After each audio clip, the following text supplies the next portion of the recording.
The new year is here, and with that flip to January on your calendar, of course, comes the New Year's resolution. So raise your hand if you are among the many planning to lose weight and get in shape and make 2023 finally be your year. Well, if you are making that resolution, you know that a good support group is important. So who better than Jack Silberman? He's back on the show with us this morning from In Shape MD. Good to see you. Good morning, Julie. Good morning. So I know the old joke, right, that everybody's making their resolutions now, and then by February 1, the gyms are going to be kind of empty because it's hard to stick to it. Do you see that on a regular basis? It's crazy, but the New Year's resolutions, about 6% of the people keep their New Year's resolutions. But it doesn't have to be complicated. If we can take just smaller steps, don't overdo it, don't try to jump in this thing too hard. You got a whole year ahead of you. Right. Take baby steps and move forward. So here's what I think is interesting about your philosophy moving into this, always has been, is that it's a mindset, Yeah. as well as a work ethic that you have to have when you're going to get in shape. If you're not seeing results, it's easy to get discouraged. So Yeah. people with you get those results very quickly. They do, and motivation will get you started, but discipline's got to keep you going.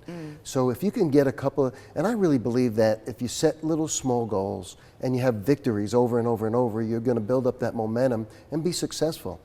Okay, so if somebody, first of all, do you have any one particular type of client at In Shape MD, or does it run the gamut? It runs the gamut. It really does run the gamut. Okay. So if you're somebody who is looking to maybe you're mid-50s and you're worried about osteoporosis and you want to do some strength training, they can Sure. do that with you. Absolutely. Absolutely. Okay. So, the goal, again, most people that do come to us either are dealing with obesity or hormone issues where they're out of balance, or even anti-aging. So those three areas are areas that we work on for them to help them manage their health. We've never talked about the hormone imbalance, I don't think. What do you mean exactly? So most people don't even realize how much, if your hormones are out of balance, your weight is going to be really a struggle for you. So we initially will do a lab test on them. They'll meet with the doctor and see what's out of balance. So if their testosterone, their progesterone, their estrogen is out of whack, if we can adjust that a little bit, it's a game changer for most people. So are they adjusting that with you or with their physician? With us. Okay. Yeah. But they have to have that clean bill of health first. Sure, and that's why they see the doctor. So Okay. if there's other issues that need to be addressed, they will. I want to be very careful where I tread with this question because I think it's just such a difficult thing. All of us should want to just feel good about who we are in the best way we can. Sure. So to try to put people in a corner, sort of to say you ought to weigh this much or have Right, this dress right. size, that's not fair. Right. But our definitions of things change, and so there is a health worry if you have too much weight Yeah. to lose. Do we define that? Like, is it 20 pounds? Is it 50 pounds? What does it look like? Well, every pound that you're overweight is going to cause you to move into an area that's not healthy. Okay. So, and I say every pound, every several pounds. So the key is if you can keep the weight down, we're going to work on the metabolic syndrome, we're going to work on your blood pressure staying intact, your cholesterol, your joints, all your heart disease, all those things are contributed to being overweight. So if we normally address that first, if we can get the weight down, we start getting them healthy, we can do so much more for them. You use the word we a lot. You're a big team there, aren't you? Yeah, sure we are. What does that look like when people come in to become part of Yep. your family? They're part of your family for a while. Yes, they really are.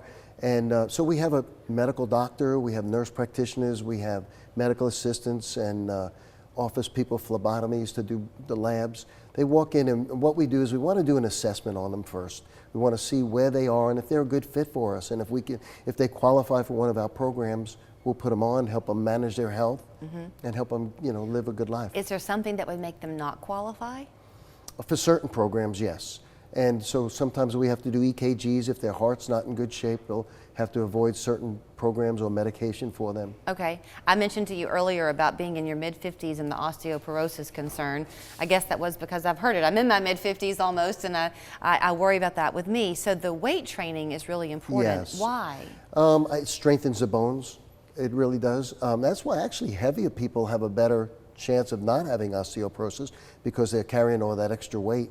But weight training, weight-bearing exercises are essential for people that are dealing with osteoporosis. They also, those weight training exercises, back to your hormone point, like when you hit menopause, don't you need the weight training because that fights the fat better? It does, and at a point in all of our lives, and it's usually around 20 to 30 years old, we start losing our hormone capabilities of growth hormone, and we also lose our testosterone levels. So when those things start dropping, we feel like we're beginning to get older, and that's what we kind of identify in our minds, that this is what it must feel like to get older. But sometimes if we can elevate some of those hormones and get them back into an optimal level, you can live a whole lot better at the age that you think you are. Like the song, "You Make Me Feel So Young," right? It's all about how you feel.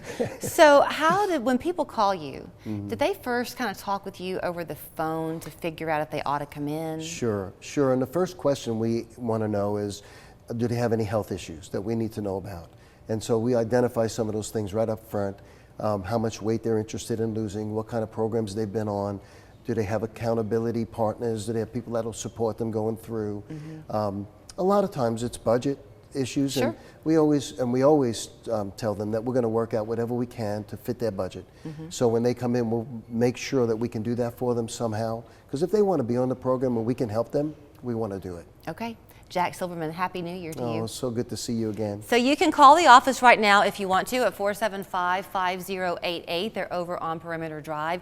You also can go to their website, ISMD, in shape MD, Chattanooga.com, and see for yourself the different programs that Jack has to offer and his long resume of helping people in this city for many, many years. He's also a pretty funny guy. Didn't show that humor quite so much this morning, but he is. He loves a good joke, as we all do. So why not begin the new year with your dad joke of the week with our favorite corny man, Jason Wright. Your dad joke of the week brought to you by Scenic City Neurotherapy. Everyone deserves a laugh.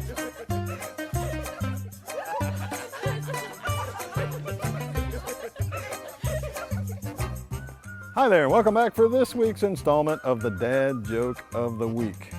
Did you hear they arrested the devil? Yeah, they picked him up for possession. Now, related, there's a guy who didn't pay his exorcist.